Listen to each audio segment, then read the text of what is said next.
ఒక MBBS స్టూడెంట్ను car ఢీకొట్టింది. స్పాట్లోనే ఐశ్వర్య అక్కడికక్కడే ప్రాణాలు కోల్పోయినట్లుగా తెలుస్తుంది.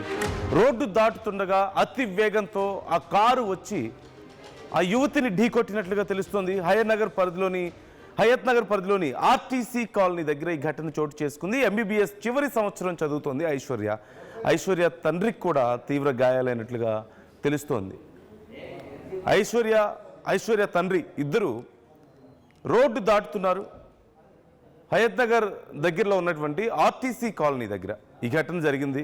రోడ్డు దాటుతున్న సమయంలో అతి వేగంగా వచ్చిన ఒక కారు వారిద్దరిని ఒక్కసారిగా ఢీకొట్టడంతో ఐశ్వర్య చాలా దూరంగా పడిపోయినట్లుగా తెలుస్తోంది.